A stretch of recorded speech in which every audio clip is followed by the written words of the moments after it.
Malaysiaku, tanah airku, negaraku, Malaysiaku. Lihatlah kita, wahai bangsaku. Setiap jiwa pasti bangga atas nama bangsa Malaysia. Sekian lama merdeka, bertumpahnya cinta. Usia kita makin dewasa, berkali-kali kita diuji. Kasihnya bangsa dibela, maruah dijaga.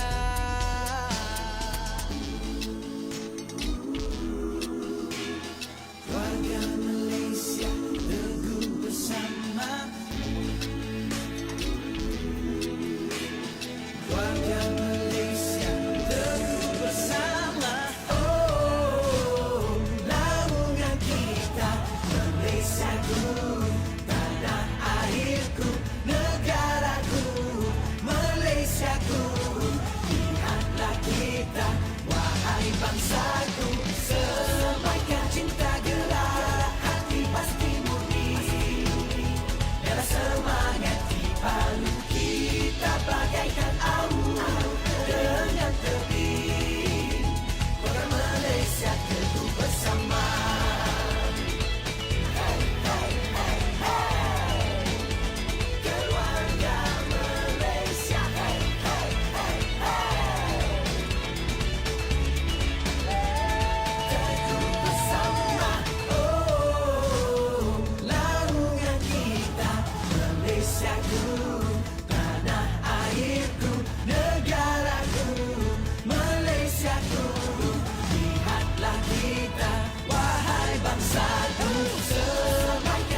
Bismillahirrahmanirrahim. Assalamualaikum warahmatullahi wabarakatuh dan salam sejahtera. Selamat pagi kepada para penonton di luar sana kerana sudi untuk meluangkan masa untuk menonton program Bual Bicara, iaitu program Coffee Talk COBKL, pengurusan bangunan berserata anjuran pihak Pesuruhjaya Bangunan Kuala Lumpur COBKL JPPHDBKL. Jadi sebelum acara bermula, izinkan saya perkenalkan diri. Nama saya Muhammad Helmi bin Muhammad Khalid, selaku moderator pada program pada hari ini. Untuk makluman para penonton di luar sana, saban tahun pihak Pesuruhjaya Bangunan Kuala Lumpur COBKL menganjurkan pelbagai program khusus seperti bengkel konvensional dalam memberi pendedahan dan pendidikan kepada pemaju JMB dan MC berkenaan penyelenggaraan dan pengurusan bangunan berserata. Namun demikian, seperti mana yang kita sedia maklum di dalam di Malaysia maupun di luar negara, pandemik COVID-19 telah melanda sejak tahun 2020. Jadi sehingga kini banyak menjejaskan pelaksanaan program untuk memberi pendidikan kepada komuniti serata.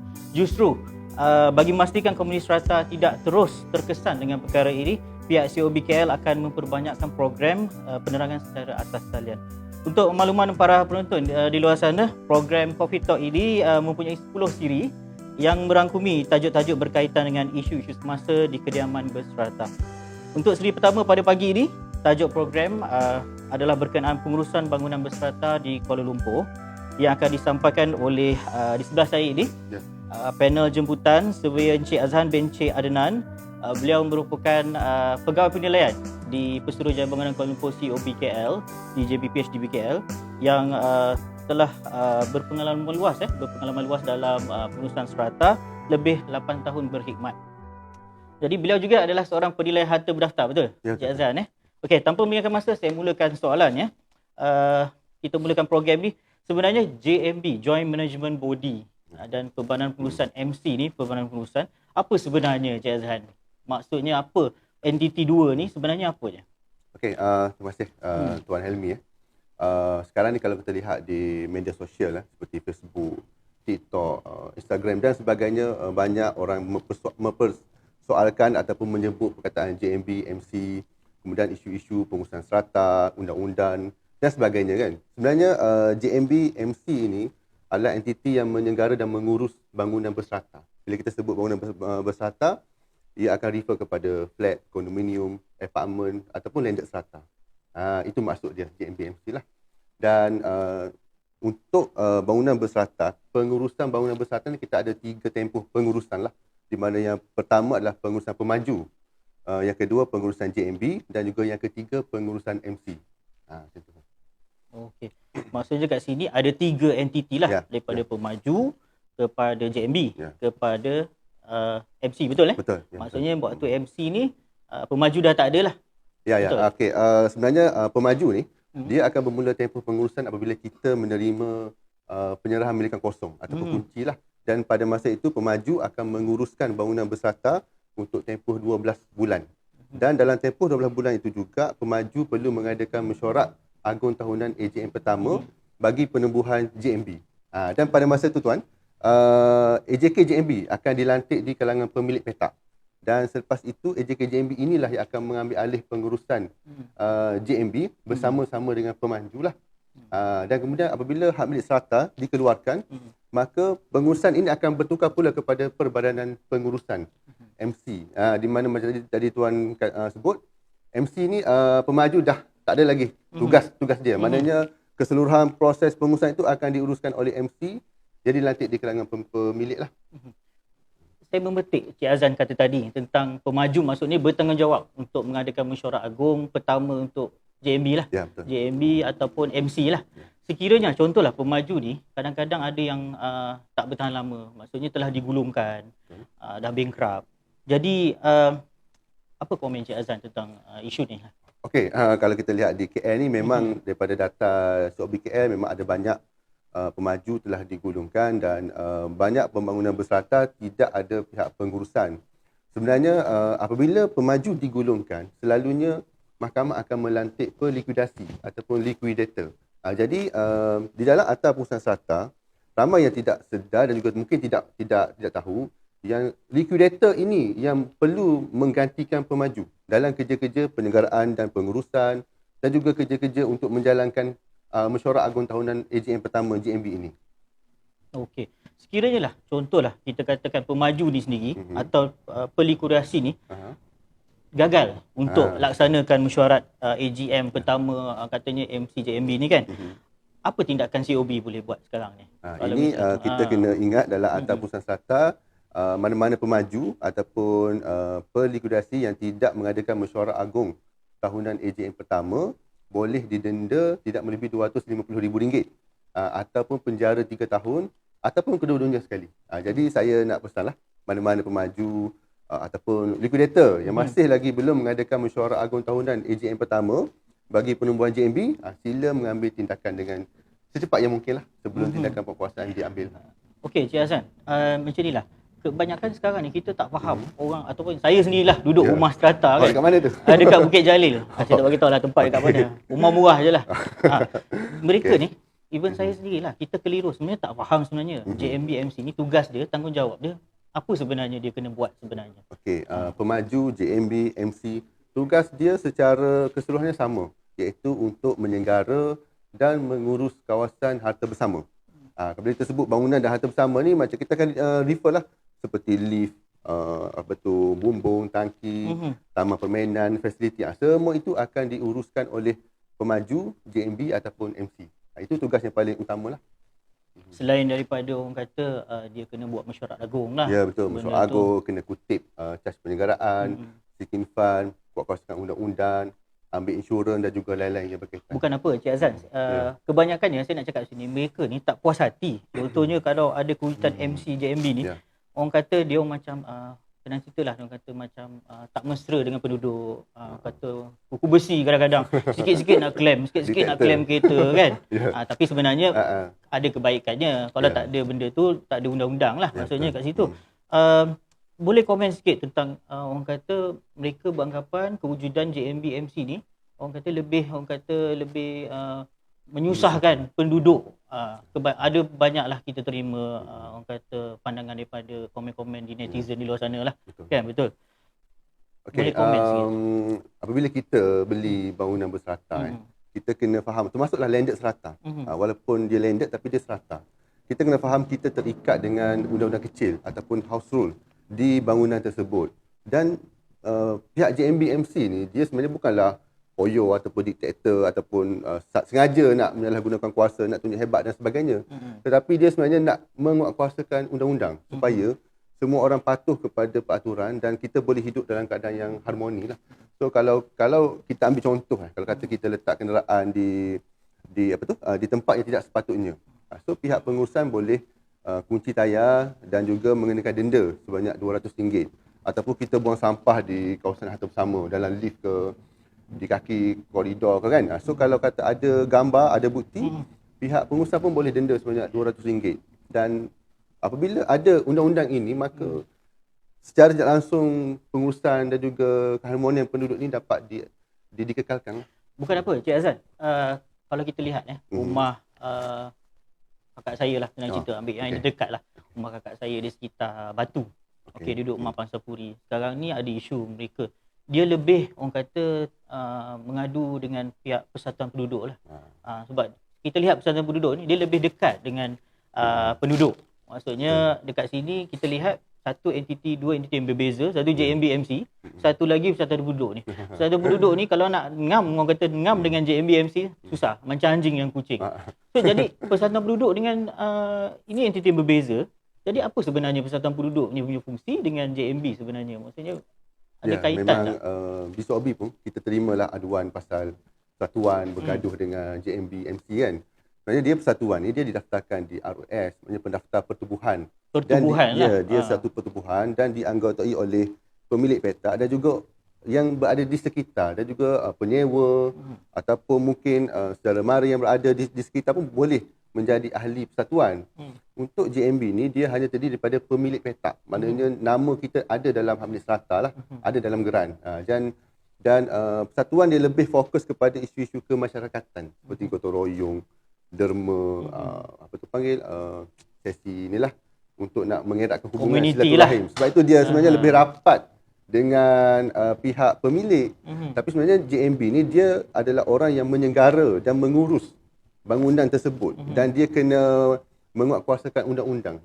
Jadi itulah ramai yang Itulah tidak suka nampak kepada macam JMB tu. JMB-MC ni Ya, tetapi kuku besi katanya lah JMB kan. kena ada, kena wujud dan persatuan penduduk pun tidak ada kuasa untuk nak mengambil alih Apa pengurusan kata JMB. persatuan penduduk ahlinya Okey. kita jadikan jadi macam syarat jadi tu kena Boleh. penduduk kan. Dia Penduduk kena pemilik petak. pemilik petak Ya. maksudnya ada geran dengan cerita. Ya, ada geran. Nama dalam geran tu ada Bahasa nama Brunei dia. ada geran lah. Kena tinggal di situ. Ya, betul. Kena tinggal di situ. Kalau tinggal tempat lain tak boleh. Tak ada masalah. Nak tinggal tempat lain pun tak masalah. Asalkan Janji dia nama, pemilik petak. Dalam geran tu nama dia. Nama dia. Tak kisah dia duduk ke tak. Dia boleh jadi AJK lah dalam mesyuarat agung, betul? Betul. Cik Azhan. Dicalonkan dan dilantik dalam mesyuarat agung tahunan AJM lah. Okey, kita lihat sekarang ni banyak kawasan pemajuan berserata ni tidak mempunyai pengurusan lah. Okey. Adalah certain kawasan di beberapa di Kuala Lumpur maupun di semenanjung Malaysia ni ada. Jadi siapa yang mengurus sebenarnya? Apa tindakan COB ni? Siapa yang mengurus? Sekarang ni kalau kita lihat rumah yang tak ada lift, okey lah. Mungkin dia ada masa tukar lampu di koridor tu okey. Dia Kalau gotong rumah-rumah royong je. yang ada lift tu, ada tak Cik Azhan yang tak ada pengurusan? Ada banyak. Ada betul kan? Juga, ada. So jadi siapa yang mengurus tu? Okey, setakat buat masa ini, pertama kita akan bekerjasama dulu dengan wakil pemilik persatuan penduduk tadi, KRT ataupun AJK Surau ke, ataupun mana-mana pemilik yang macam ada berminat untuk nak membantu pihak SOB lah. Dan kita akan buat program turun padang, sesi taklimat, kesedaran dan sebagainya. Dan kemudian kita akan lantik mana-mana pemilik untuk mengadakan mesyuarat agung luar biasa bagi membentuk komuniti ataupun AJK JMB ini. Walau bagaimanapun sekiranya setelah usaha ini kita buat tetapi masih gagal, kita akan melantik ejen pengurusan di bawah Seksyen 86 Akta Pusat Ejen Serata. pengurusan. Ataupun dalam masa yang sama pemilik sendiri boleh membuat permohonan ke mahkamah untuk melantik pentadbir bagi kes di mana kawasan tersebut telah ada perbadanan pengurusan lah. Pentadbir. Ya, Ejen pengurusan, pentadbir. Ya, betul. Okey. Kalau misal katalah ejen pengurusan, Cik Azhan kata nyatakan kita pihak COB boleh lantik ejen pengurusan sekiranya kawasan pemajuan tu strata tu orang kata tiada pengurusan, tak aktif. Sekarang ni penduduk beranggapan lah kalau kita lantik ejen pengurusan, saya panggil EP boleh, ejen pengurusan boleh. EP lah. JMB-MC ni tiada.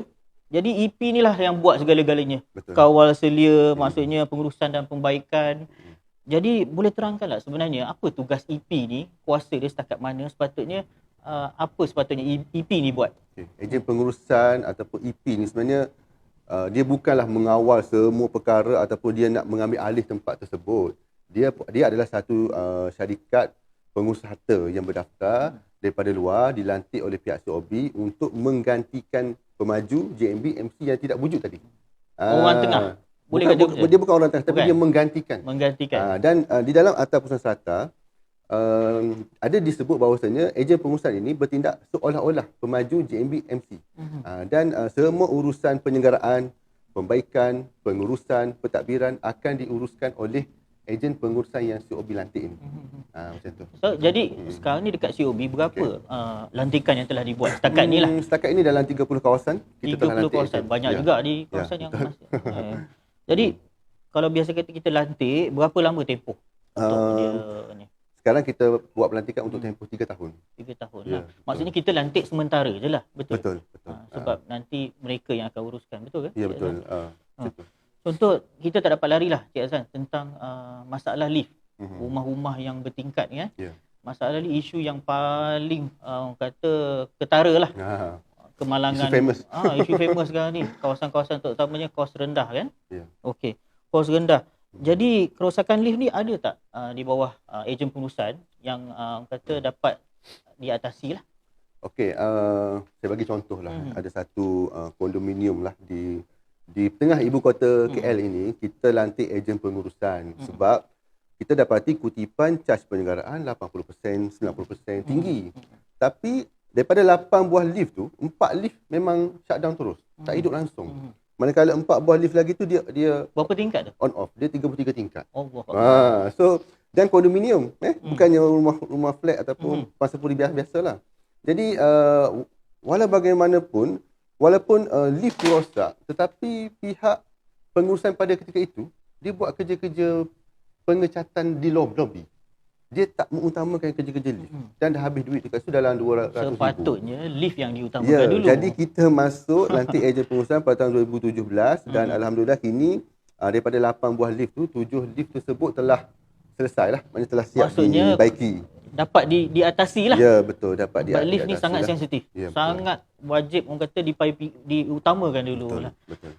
Jadi mana kes-kes yang AJK yang tak aktif, tak ada wujud AJK. So maksudnya selepas lantikan EP ni ada tak? Maksudnya lantikan dibuat, diserah semula ke Betul. macam mana? Setakat ini sebenarnya salah satu tugas lain ejen pengurusan ataupun EP ni, dia bukan sahaja mengurus dan menyenggara kawasan tersebut, tetapi dia juga kena mencari ahli jawatankuasa ataupun dia kena memberi pendidikan kepada wakil-wakil pemilik ni untuk kita lantik sebagai ahli jawatankuasa lah. Dan ada satu kawasan PPR lah di KL ni yang kita lantik ejen pengurusan pada tahun 2019 dan pada tahun ini kita telah berjaya melantik ahli jawatankuasa lah dan insya-Allah dalam bulan 9 ni kita akan serahkan kepada pemilik petak ataupun AJK yang telah dilantik sebagai JMB ni. Tentang kutipan cas, Cik Azhan. Maksudnya sekarang ni banyak tunggakan. Betul, Banyak kawasan kawasan Puri yang banyak kawasan rendah ni lah tunggakan mereka lihat nak bayar, degil nak bayar. Jadi selepas lantikan EP ni ada tak tindakan? Ada progress tak? Okey, untuk saya boleh bagi contoh lah supaya kita mudah faham kan. Kalau di salah satu tempat di Kepung Megah sebelum ini masa kita lantik ejen pengurusan pada Mei 2020, tunggakan ada RM700,000. Banyak Banyak. Dan sekarang ni tahun-tahun ini tunggakan dah berkurang kepada RM400,000 lah. Jadi RM300,000 dapat kutip. Maknanya ejen pengurusan dapat kutip RM300,000 lah. Jadi itu salah satu contoh. Maksudnya ada impak positif lah selepas Ya, betul. pelantikan EP ni, ejen Ya. pengurusan banyak orang kata perubahan Ya, betul. dapat dilihat lah. Okey, yang terakhir ni mungkin lah. Tapi sebelum tu saya nak tambah sikit saja Tuan, sebelum terlupa. Di Kepung Megah ini bagaimana mereka mendapatkan kutipan sebanyak RM300,000 ini adalah mereka ada buat program Kepung Megah Day. Kepung Megah Day ni mereka buka kata meja lipat di bawah blok dan dia buat satu hari untuk kutip tunggakan cas penyelenggaraan. Dan ada apa tu staf ataupun kakitangan pejabat ni dia akan pergi daripada door to door untuk ketuk-ketuk pintu minta turun untuk bayar cas penyelenggaraan lah. Betul, selain pada pembayaran atas talian, kita faham Ya. orang sekarang suka bayar atas talian, kita pun Ya, galakkan, betul, tapi faham. kita kena faham dari golongan-golongan warga emas, orang Betul. yang orang kata masih lagi orang kata menggunakan kaedah Ya. secara konvensional ni, mereka perlu membayar secara orang kata tunai lah. Dan di kawasan juga ada juga kita bawa kepada tribunal lah, tribunal Tribunal Pusat lah. Serata lah. Jadi tindakan ke tribunal ni secara konsisten. Maknanya banyak JMBMC dia ambil tindakan sekejap-sekejap ataupun sekerat-sekerat. Tapi di mana di bawah ejen pengurusan SOB kita pantau. Jadi mereka kena ambil tindakan secara berterusan. Betul Ustaz. Macam tu. Cik Azan, masa ambat mencuburu kita, tapi ada satu soalan terakhir lah Okey, mungkin. boleh. Tadi Cik Azan cakap pasal pentadbir kan? Ah, Sebenarnya pentadbir ni siapa sebenarnya? Tugas dia sebenarnya apa sebenarnya? Okey, sebenarnya ini adalah satu Siapa section, yang boleh lantik? Section 76 ni sebenarnya ramai orang tak sedar ada satu peruntukan di bawah Seksyen 76 Akta Pengurusan Serata di mana bagi mana-mana kawasan yang telah ada MC ataupun Perbadanan Pengurusan tapi tak berjaya nak lantik AJK ataupun tak ada orang yang nak menguruskan. Okey, pemilik mana-mana pemilik ataupun mana-mana orang yang ada kepentingan ke atas bangunan tersebut boleh membuat permohonan ke mahkamah untuk melantik pentadbir. Dan pentadbir ini selalunya akan dilantik di kalangan syarikat pengurus harta lah yang mempunyai pengalaman. Cuma orang yang memohon tu perlu mengesyorkanlah nama pentadbir yang dilantik tu. Saya boleh bagi contoh lah. Di KL ni tak banyak setakat ni di bawah 10 kawasan yang melantik pentadbir lah. Cuma di kawasan seperti macam di Kepung, saya tengok ada satu kali tu mahkamah lantik pentadbir untuk satu tempoh yang tiada hadnya. Jadi bila kita nak gantikan balik pentadbir tu maknanya pemilik kena bawa balik ke mahkamah lah Mahkamah untuk memecah ataupun Itulah mengganti Cik Azan, pentadbir. masa terlalu singkat, amat mencuburi faham. kita lah. Jadi terima kasih diucapkan kepada Cik Azhan bin Adenan kerana telah berikan orang kata perkongsian ilmu yang sangat bagus berguna kepada penonton di luar sana, khususnya kepada komuniti strata di luar sana. Jadi kalau ada jarum yang patah, jangan disimpan di dalam peti, yang baik itu ketentuan Allah, yang jelek itu kelemahan diri. Saya akhiri dengan program ini dengan wabillahi taufiq hidayah. Wassalamualaikum warahmatullahi wabarakatuh.